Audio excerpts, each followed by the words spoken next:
Russia was caught in Ukraine's spider's web on Sunday evening. More than 100 drones, Ukrainian drones, targeted 5 Russian air bases. The strikes were carried out from within the Russian territory. And how exactly did Ukraine carry out these absolutely stunning drone strikes? Now, that image that you see on your television screen, now this is very interesting. These were containers, and this is, of course, AI generated. Ukraine is believed to have hired, through its people inside Russia, a factory where these drones were put together using commercially available material. And then they were loaded onto those big trucks. And 117 Ukrainian operatives inside Russia at those 5 different locations. Some of them were 4,000 kilometers apart, from the north to the south, east to the west, when they targeted 5 different air bases in Russia, and the manner in which they did. 117 drones covertly transported into Russia, concealed within these wooden log cabins or boxes mounted on container trucks. Now, the roofs of these container trucks were remotely opened. Then 117 operators controlled these drones from perhaps inside these trucks to target the strategic bombers of Russia at 5 different locations. And almost all had already been used in strikes against Ukraine or were likely to be used. And in Ukraine, it said this was a preemptive strike. So the 5 bases were either, and we will show this to you on the map in just a moment, between 2,000 to 4,000 kilometers away from the Russia-Ukraine border, deep inside Russia. Belaya, for example, as you can see in that image, Belaya is about 4,800 kilometers away. Ivanovo is 300 kilometers away from the border, from Moscow. Let me also tell you about some of the other bases that have been targeted. Diaghilevo, for example, is 200 kilometers southwest of Moscow. What were targeted? They were Tu-22 and Tu-95 bombers, an A-50 AWACS, Airborne Early Warning Command and Control System.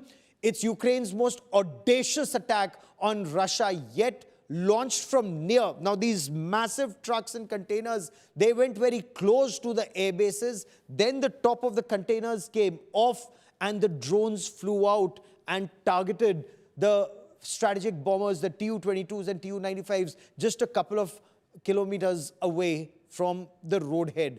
And this just shows the thought process that went into it. 18 months planning. More than 40 long-range bombers have been destroyed.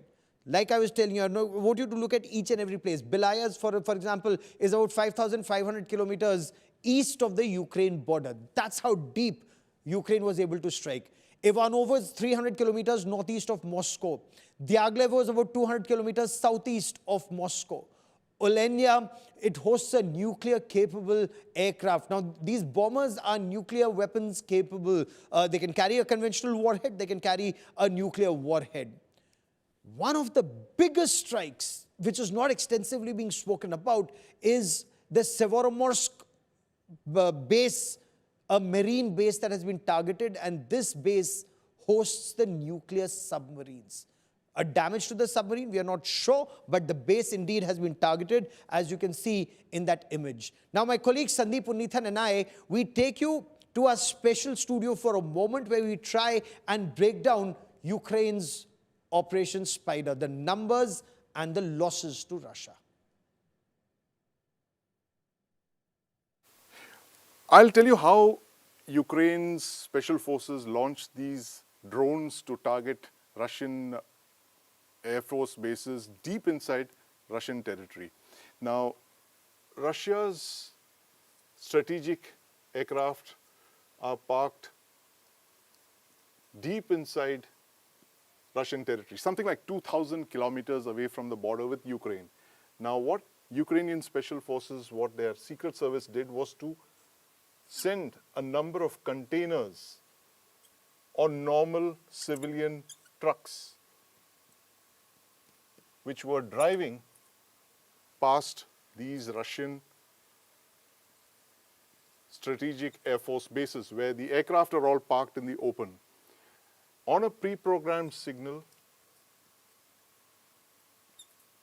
these trucks automatically opened these containers and launched waves of first-person view drones to attack these aircraft that are parked in the open and literally destroy them. It's a simple, effective plan, but took months of preparation, and it was all about planning and rigging up these containers so that they could be opened at the right time when the signal was given. Something like 100 drones were used, and each of them costing about $1,000. First-person view drones, quadcopters like these. And as these trucks drove close to the Russian Air Force bases, they were launched in swarms, and they went and they destroyed these parked aircraft. This is one of the largest deep penetration such raids in the history of Special Forces operations. It will be studied for years from now. It's literally the gold standard of how to carry out an attack of this nature 2,000, 3,000 kilometers away from the border with Ukraine. And the sheer spread of the targets, something like 5 Air Force bases across 6,000 kilometers of territory across multiple time zones of the Russian Federation, all of them targeted through this one strategy of weaponizing the logistics chain, planting these Trojan horse kind of containers packed with special quadcopter first-person view drones that were targeting all of these aircraft parked in the open. Ukraine claims something like 40 or 41 of these strategic bombers were destroyed, and they used drones that were costing just about $1,000 each. So you're looking at an operation mounted with such complexity, but using very low-cost tools and sheer human ingenuity. Operation Spider's Web is perhaps the most audacious attack mounted by Ukraine on Russia in a war that's been on since February 2022. It took 18 months, and let me now explain some of these big numbers.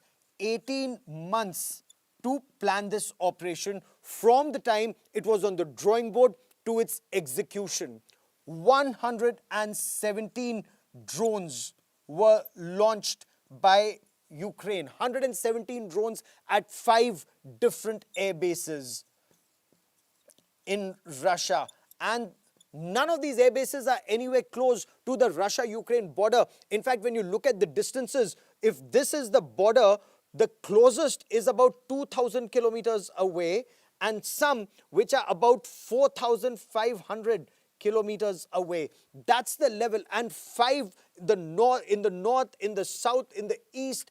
That's how far Russia was targeted by Ukraine. 5 air bases, 41 aircraft destroyed, 41 strategic bombers from the Tu-22 supersonic strategic bombers. Now, they have been used to bomb Ukraine very extensively, and that's actually like the main strategic bomber of the Russian Air Force, and the Tu-95s. Along with that, the A-50 AWACS. Now, AWACS, again, very, very important because they are your eyes in the sky. Advanced Airborne Early Warning Command and Control System. None of this is very inexpensive or cheap. According to Ukraine, their assessment is losses to Russia stand at a staggering $7 billion in one major attack. And this is how massive Ukraine's counterstrike on Russia has been. But will this lead to peace or a massive escalation in Russia's retaliation on Ukraine? And will it be restricted to Ukraine, or is this war now set to expand? That's the biggest question right now. Now, what is this quadcopter? What is the first-person view drone? It's being talked about so extensively. Let's show you what the FPV or this drone actually looks like. It's not very big in size. It's a small, commercially available in many instances, a quadcopter, but it has the power of an anti-tank guided missile. Enough explosives to take out a tank. It has the range of a mortar. A range of a mortar, it can hit something which is even 5 kilometers away. That's the endurance, the accuracy of a sniper rifle. Because the operator of the first-person drone can look at the target, guide the aircraft, and then it slams into the target. It can fly horizontally and it can fly vertically. It can go high, it can go low. It's GPS independent navigation. It can change its speed. It can even change its direction. So if it overshoots the target, it can even return to hit the target. What's extremely unique about the FPV is it can go around the corner and it can take out a target. So if you can see a target, you can take out a target. What's even more amazing about the FPV or the first-person view drone, the person who's flying it, who's operating it, on his lens, he can see, the specs that he's wearing. He can see the flight of the drone. He can see if there's a window, it can go through that window. It can go through doors. It can swing around and it can come back. It transmits the video back to source till the time it hits a target. The cost, less than a couple of $1,000, much, much lesser than launching a cruise or a ballistic missile. But look at the impact. Impact is much more.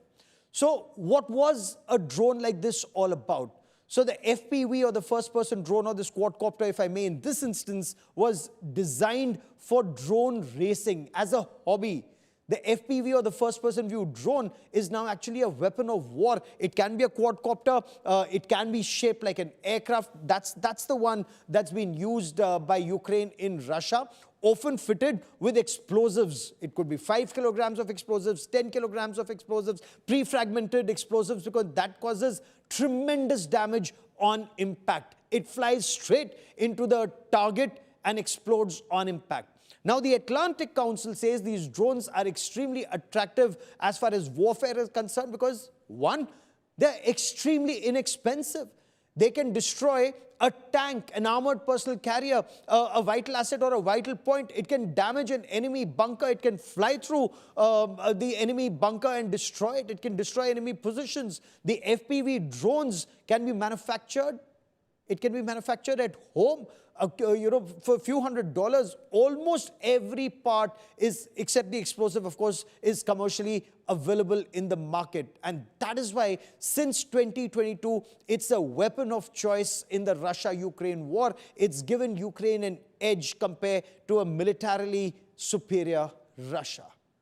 Let me now bring in our guests on this special broadcast, because this attack has been described as the most audacious. It's been described as stunning, the deepest strike into Russia by Ukraine. It's also been described as reckless. These are some of the adjectives that have been used. What will it lead to? Escalation or ceasefire? Is it reckless to even talk about expansion of conflict beyond Ukraine to other parts of Europe? Is there a real apprehension that this could lead to NATO versus Russia directly? Joining me on this India Today special broadcast is Lieutenant General Raj Shukla. He's former army commander and a commentator on strategic and military affairs. Ambassador Kamal Sibal, former Foreign Secretary of India, has also been our ambassador to Russia. Professor Andrew Latham is an expert on international relations and regional conflict. He joins us on the show. And Jill Bandola is a non-resident fellow at Defense Priorities, and he's a senior research fellow at the Center for Study of Statesmanship. Of course, Sandeep Punithan, my colleague, stays with me on this broadcast. And General Shukla, the most audacious strike on Russia when you look at the scale, size, and result. Mind-boggling, Gaurav, mind-boggling. I don't know how to describe it. A couple of months back, we saw President Trump telling President Zelensky that you have no cards. I think Ukraine has told Mr. Trump and the world that we have some very significant cards. Ukrainian ingenuity has penetrated the impregnable Russian nuclear force.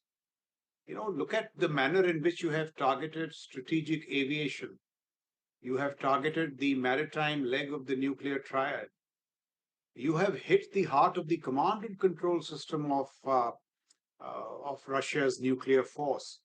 So to me, it appears that, Russia's nuclear architecture, its first strike options, its second strike assuredness, there are gaping holes there. And all the points that you brought out, the technological innovation, the precision strikes, the thermal imaging AI, the psychological architecture, and it proves that technological innovation is the response to legacy militaries and legacy platforms. I Yes. would say tomorrow, in the next 48 hours, India should announce the creation of a drone missile force. Oh, Dronery absolutely. as a science and art has come of age. I have been screaming for the last 3 to 4 years now. This is the Yes. first thing we need to do. Now, the only India thing needs to a be seen massive is drone that force. do Absolutely. we introduce dronery as a separate service or dronery as a separate arm? It is like infantry, armor, artillery, a separate arm. And for a while now, Gaurav, 80% of Russian casualties in men and equipment have been caused not by infantry, not by armor, not by artillery, not by air power, but by drones. We must Yes. humbly acknowledge the arrival of dronery. It is as significant a moment as that. And That's a if very we do significant so, point you make, sir. just 130 seconds. The point Go on, you sir. made about costs. When the military component of the power differential with China is $450 billion, one way to bridge it is by investing in unmanned platforms with dronery as the icing on the cake.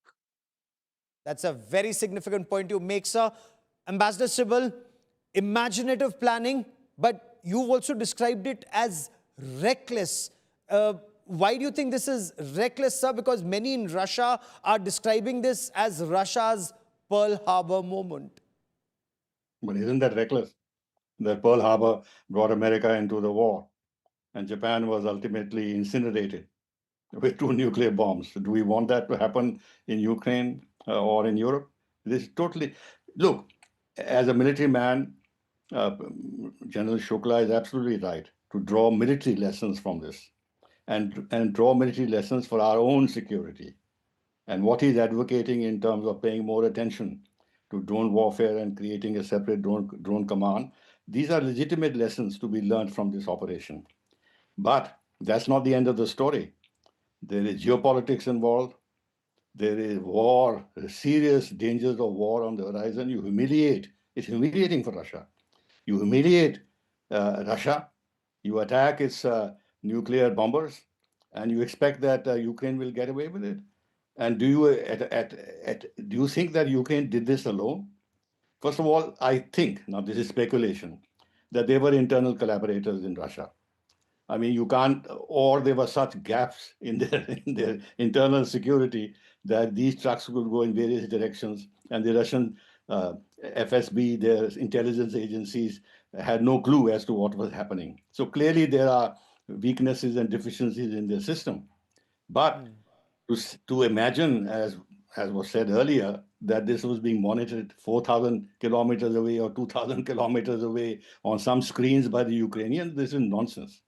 There is a hand of Western intelligence and military intelligence agencies and military in this. This is a kind of a quasi NATO operation. Now, It's the a thing is, quasi NATO operation. Sir, would you say Europe or America or both? well, America is not separate from NATO. Do you think? Do you think Trump controls all this?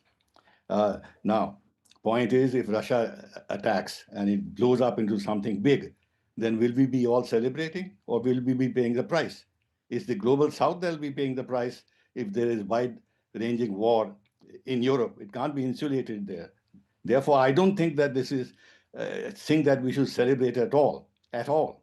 We should be very, very thoughtful and introspect as to what the consequences of this be. And the worst is that when, let's for a moment say that Trump is sincere in trying to find a peaceful solution. Okay. And first talks, peace talks in Istanbul happened. The second round was about to take place, and this is when Ukraine triggered this. Now, why did they trigger this? Because Europe and earlier on the Biden administration always believed and said publicly that if negotiations take place, Ukraine should negotiate from a point of strength. And now they Yes. believe that this gives them that kind of strength that they were willing to have before negotiations began. And secondly, of course, they're not interested in negotiations. Europe is not interested in negotiations. One of the European leaders, in fact, has said that that war is worse than peace in Ukraine. So I think we should understand the implications for our own sake, for the sake of the global South, for the world in general. This is total Yes. recklessness on the part of Ukraine and its backers in Europe. Professor Latham, is there also your appreciation? One, it's reckless. Two, it's a huge blow to the prestige of the Russians. There will be massive retaliation. And do you agree with Ambassador Sybil that this is a quasi-NATO operation, can't be Ukraine on its own? Well, there are a whole bunch of questions there. I am Professor Latham, but I'm also a former Canadian Army from a long time ago, so I just want that on the table. Yes. But more importantly, we need to get the facts right. First of all, a lot of these drones were shot down, because they always are. Secondly, some planes were destroyed, some were merely damaged.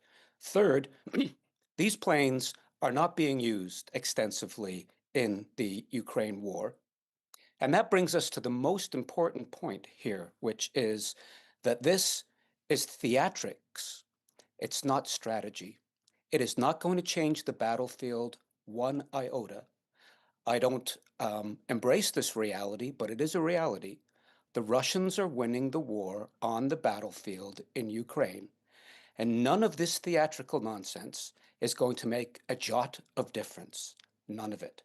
And so I don't think Putin is going to retaliate in any major way. It's not going to escalate into a nuclear war and a war against NATO or anything like that. Putin and the boys have a clear sense they're winning the war incrementally at huge cost, but they're winning.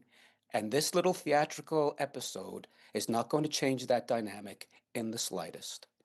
Okay. Jill Bandola, is that also your appreciation that one, this is theatrics? This will not help Ukraine either, win the war or change the dynamics on ground? I agree with Professor Latham to some extent. I think it's not going to change the fundamental battlefield dynamics, and I agree that the idea of major Russian escalation. I mean, I think the only real escalation there is nuclear, and I don't think that's going to happen. I don't think this is going to prompt that or prompt a wider conflict with NATO. But I do think that Ukraine's center of gravity is keeping its army in the field, and to an extent that is keeping the population in the fight. And there is war wariness in Ukraine, no question. And I think that these things, I wouldn't just dismiss them as theatrics. I think they're important for what they show in terms of Ukraine's ability to reach into Russia. And I actually think that's probably unilateral. And I think it's also important for what it does for Ukrainian civilian morale. I mean, I think sometimes, Kursk is sort of an example of this. Some of these things can be counterproductive if they're done just to increase Ukrainian morale and have battlefield consequences. But I think this is a real shot in the arm to the Ukrainian people and to their kind of unity behind the government to keep fighting this war. I think that does matter. Okay, but Sandeep, is that just what this is? A shot in the arm, a morale booster for Ukrainian forces and civilians, or does this have a major implication? One, it's a blow to Russia's prestige. Two, it shows how vulnerable Russia is. Three, the enemy within, because there are reports that seem to indicate that the collaborators were within Russia, one factory site apparently, and these are some reports that are coming in both from Europe and across the Atlantic, that there were some factory sites that have been busted inside Russia where the drones were put together. Yeah, absolutely, Gaurav. In fact, I'll take the second part of your question first. The fact is that these were first-person view drones, and if you see the footage coming out of these attacks, it suggests that there was an operator in the loop quite close to these targets.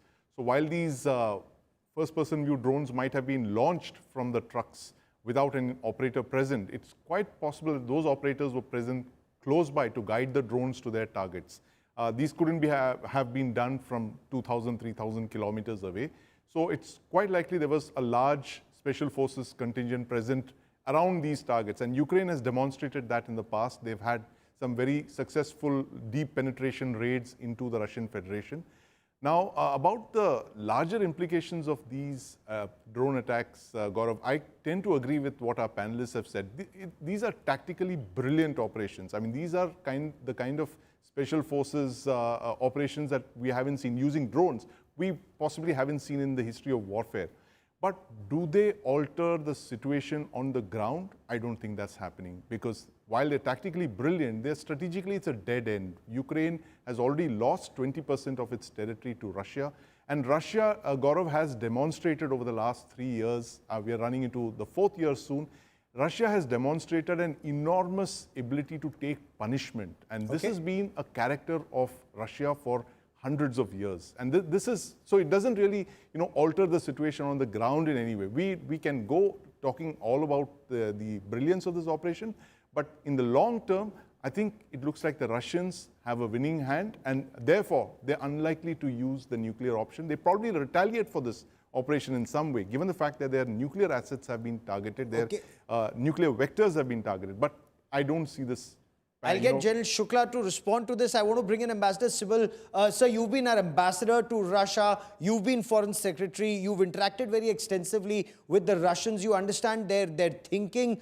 Your appreciation, how would Russia react? Would it punish? Would it carry out punitive strikes inside Ukraine? Would it seek to expand? It's so far been restrained. Is there merit in Ukraine saying Russia has done all it could in the past 3 years? Russia couldn't have done worse. Look, even now, Russia calls this a special military operation. They have limited their ambitions with about what they want to do in Ukraine. They want to secure these 4 oblasts which have been incorporated into Russia, and they have no intention or plans to go beyond that. Even now, after the Kursk operation and some other attacks that took place, Putin is talking about a buffer in Sumy and other places.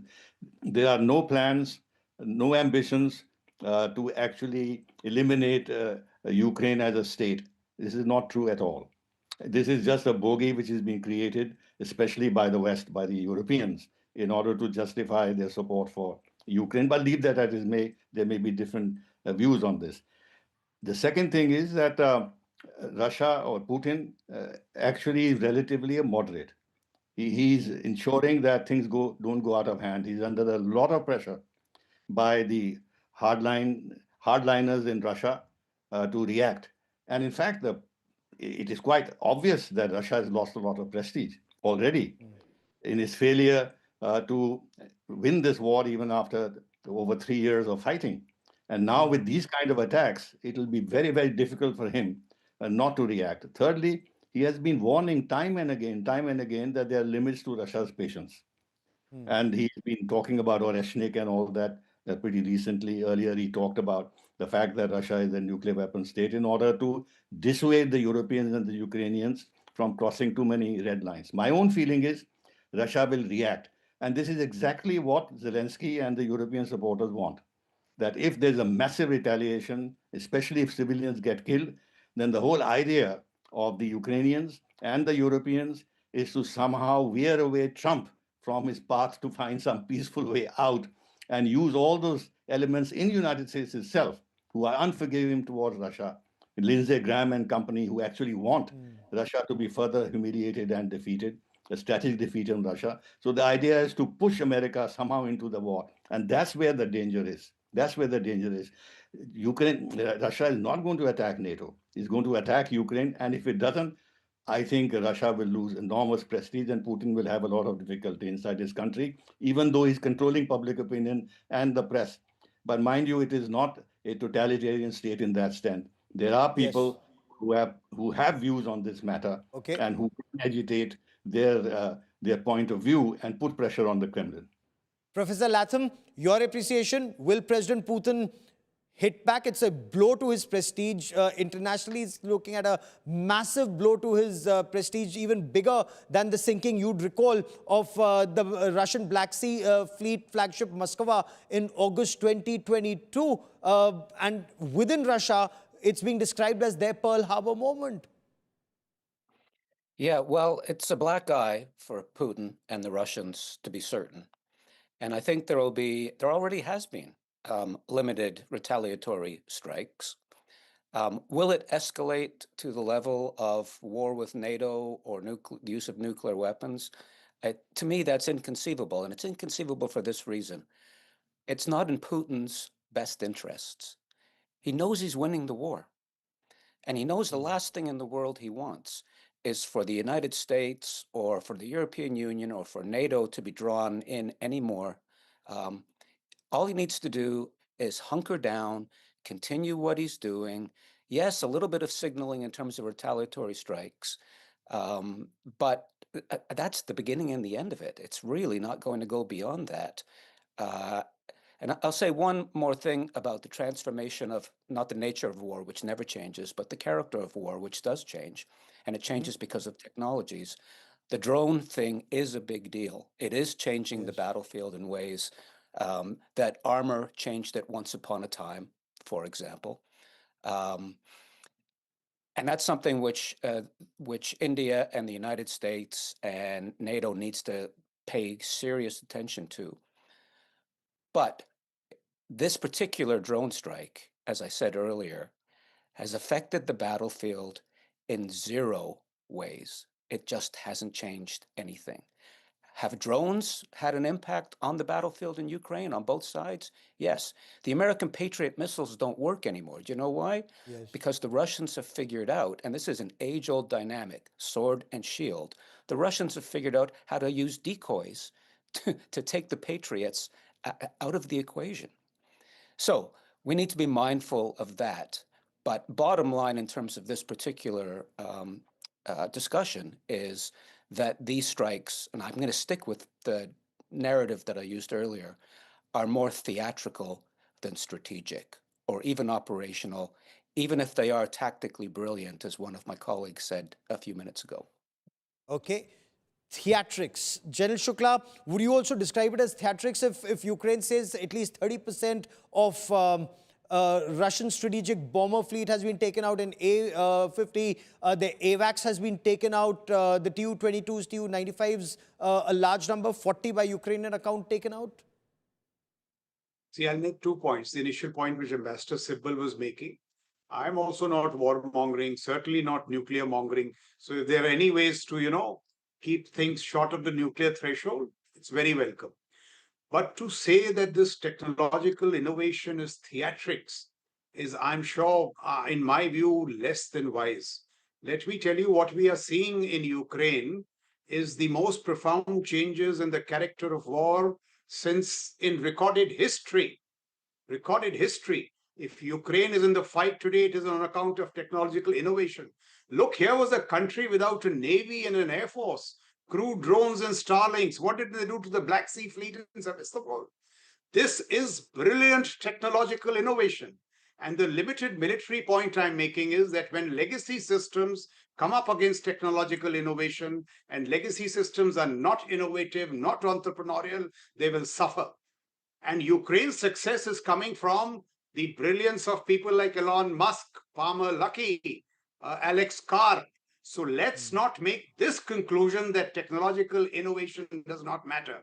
It'd be less than wise. In the Indian context, I would say, let's embrace technological innovation 300%. 300%. And that's my limited point of disagreement with all the panelists. The other issue about nuclear warmongering and all, which Ambassador Sibbal said, I would agree 100%. Okay, Ambassador Sibbal, you wanted to respond before I bring in Jill Bandola. I also want to quickly cut across. One short point. Go on, sir. Are we interested in peace negotiations or dialogue and diplomacy? After all, after a lot of effort, pressure by Trump and others, the dialogue began again, peace talks began again in Istanbul. Now, obviously, the whole thing has been sabotaged very deliberately by Ukraine and its backers. So I don't see any future for these peace talks. Is that a good thing? We must reflect on this. Absolutely. Jill Bandola, give me a moment as I quickly bring in Rajesh Pawar, my colleague who joins us from Kiev. Rajesh, there were some reports initially that seemed to indicate that air raid sirens were going off in Ukraine, in different parts of the country. What's the situation right now? Gaurav, there have been reports of air raid sirens all over eastern and northern Ukraine, northeastern parts of Ukraine. Also in Kyiv, we had air raid sirens in the morning, but for last few hours, there's been no air raid siren in Kyiv as such, but everybody is expecting something big to happen. There's a big news here in Kyiv as well. What Ukraine has pulled off on these 4 bases in Siberia in the east of Russia. It's a big news, and everybody is expecting something to happen. But at the same time, everybody is also saying that the peace talks, which are scheduled for tomorrow, will go ahead. Both the countries have confirmed that. And as of now, it looks like Russia will wait and see what comes from these talks tomorrow. And after that, the response will come. Gaurav. Okay. Is there electricity? Do people have, food in their fridge for several days? Medicines? Are people looking at which is the closest air raid shelter to head to? Or is life going on as normal? Gaurav, if you can see past me, I'm in the outskirts of Kyiv right now. People are coming back from their job now. They're coming back from the small supermarket here. People are coming back from there. Life is absolutely normal. There's no panic in civilians as such. It's a talk of the town that what Ukraine has been able to pull off there in these attacks on the air bases and blowing up those 2 vital bridges inside Russia. But there's no Yes. panic as such. People are not afraid as such. And there's no special preparations being made. As far as shelters are concerned, it's been 3 years now. Every building, every school, every place has a designated shelter. Inside them, they've been built. So there's no panic as such in the general population here. Gaurav. Okay. Stay with me. Jill Bandola, Ukraine has been outthinking Russia, outsmarting them in several instances, even though on ground, Ukraine may have some spectacular kills and hits. On ground, Russia's taken more than 20% of Ukrainian territory. Is there merit that Russia is still coming out on top, as some argue, despite fighting the combined might of NATO partners in Ukraine?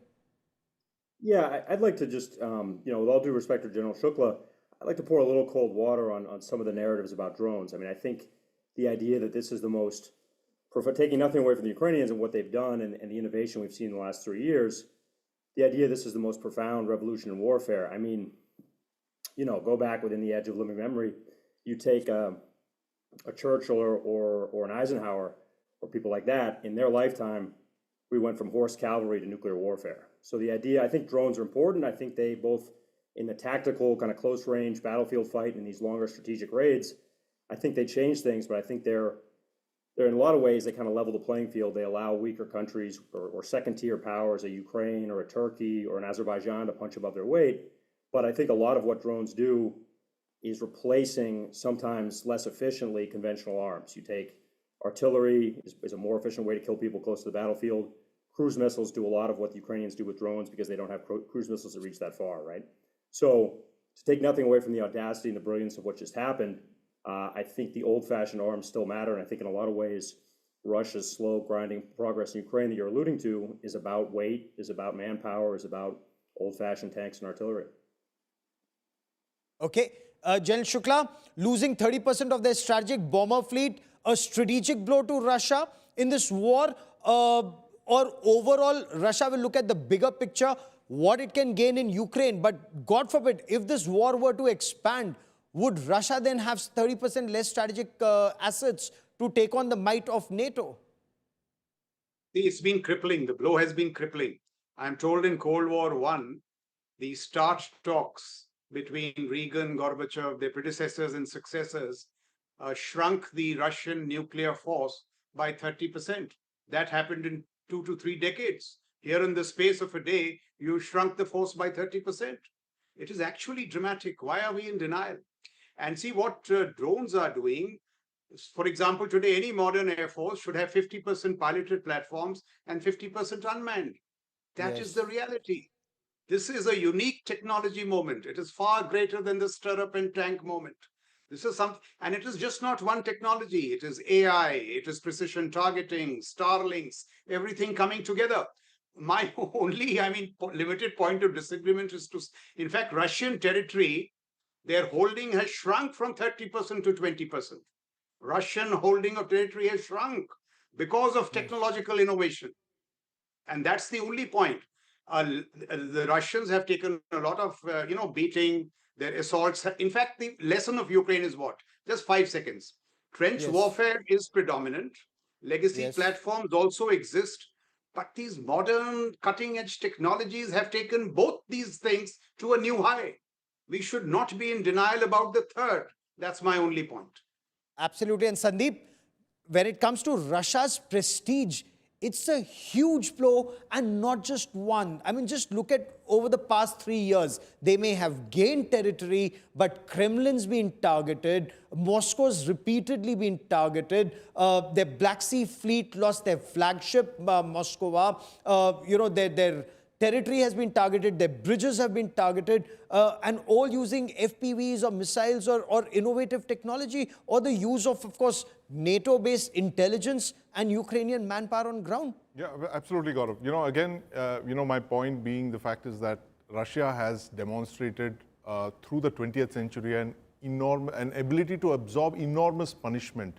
If you look at what happened to them in Afghanistan, they lost something like 300 aircraft to Stingers manpads fired by the Mujahideen. These were supplied by the Western powers and the CIA. And they went through that war for 9 years. And before that, the Second World War, they won that war, but at enormous cost. At enormous cost. No nation has lost the kind of manpower and soldiers and civilians than as Russia has lost in the Second World War. 20 million plus people. They lost so much of territory, but yet they came back, they destroyed the German, the Third Reich.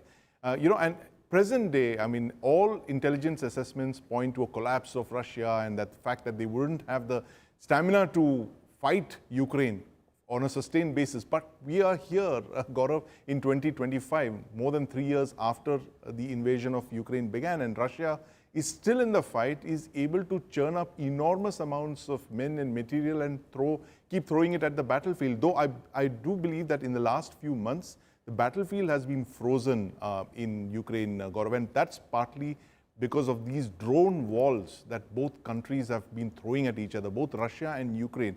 They are literally the number one and the number two as far as drone warfare is in the world today. And this, actually, I tend to agree with General Shukla as well. Drones are, and all the technologies that they bring with it, possibly the most disruptive technology on the battlefield since the invention of the machine gun and the tank, the machine gun in the First World War and the artillery, and the tank and armored columns in the Second World War. So you're looking at drone warfare, it's here to stay, Gaurav, and look at the battlefield. It's emptied out of soldiers, it's emptied out of massed formations, it's completely disrupted this traditional thing of massing formations and maneuvering them to achieve military objectives. And standoff weapons are weapons of the future. This disruptive technology is actually changing the nature of that battle, as you point out. But Professor Latham, what next? In your appreciation, the Istanbul peace talks, I'm told today the agreement was only on prisoners of war exchange and nothing else. Do you see the peace talks become infructuous till Russia is able to hit back? No, I think the peace talks will go nowhere. On the margins, yes, prisoner exchanges and things like that. But, and people have been saying this now for the last few months, that Putin has no incentive to be serious about peace talks because he knows his forces. The battlefield is not frozen. The Russians are advancing every day, not blitzkrieg. It's not France in 1940. It's more like France in 1916. But they're making advances every day. And unless and until he captures and conquers those 4 oblasts, which, by the way, the Russian Constitution claims are inherent parts of the Russian Federation, and the land bridge to Crimea, he's not going to stop. He has no incentive to stop. Not his kids that are dying on the battlefield. Parenthetically, and getting back to some of the things that I've been writing about for the last 30 years, about the changing character of war, drones, it's an innovation on par with, as my colleague pointed out, the machine gun, certain kinds of artillery, aircraft, tanks. It's in that world. I mean, that's the way the battlefield is being transformed. And as I said earlier, the nature of war never changes. It's always about the use of, as Clausewitz told us, the use of violence to advance political objectives. But the character changes. Nobody would think that Napoleonic War was the same as the First World War, is the same as warfare today. These are consequential changes which governments need to be mindful of. And what we're seeing in Ukraine right now, not this theatrical strike, but what we're seeing on the battlefield is it's a laboratory. Okay. Oh, it And indeed is a laboratory. There's no doubt. yes, No doubt. yes. Jill Bandola, the last 30 seconds I have on this part of the show, does this also show that President Trump's efforts, whatever he may have tried, he hasn't succeeded at all? I mean, he said the moment I come into White House before my inauguration, there'd be a peace deal. Had I been president, there wouldn't have been war. Now he's been president for over 130 days, and the war perhaps has entered a very dangerous, turn. It's taken a dangerous turn.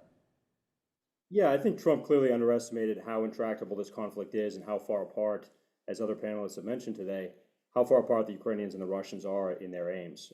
And I think Ukraine feels it can't concede, de facto or de jure, the pieces of those four oblasts it still has. I think it's, I think Russia's aims, I agree that Russia is not trying to conquer all of Ukraine and probably doesn't think that's militarily feasible.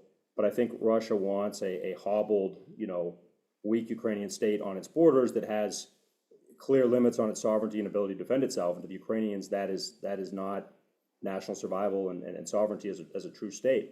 So yeah, no, I think Trump is probably pretty clearly tiring of trying to play peacemaker and negotiate here and be the referee. And I think there are people in his coalition that are pushing him away from that. But I think that, as people have said, both countries are trying to pull Trump's sympathy towards them, and that's going to be a back and forth between Russia and Ukraine for the foreseeable future. So we don't see peace on the horizon. Jill Bandola, 30 seconds. Do we see peace on the horizon or not? Yeah, I agree with Professor Latham and others that I think we're going to have some marginal bits and pieces in negotiations and prisoner exchanges and things like that. But I think this war is going to keep grinding on for the foreseeable future. Ambassador Sybil, is that also your appreciation? No peace on the horizon. It'll just keep grinding on? Yes, definitely. You see, we are making a serious mistake. We are pitting Ukraine against Russia. It's not Ukraine against Russia. It's Ukraine plus Europe and earlier the United States. Once we get that right, then we know what is happening. Ukraine itself cannot take on Russia. It's a European war, which was earlier backed by the United States. And now, of course, Trump wants to end it. This is the reality. And let's see what Trump does next. We'll track that story very closely. To all my guests, many thanks for joining me on this absolutely wonderful debate and discussion that we've had on a very difficult aspect of this conflict that's currently on.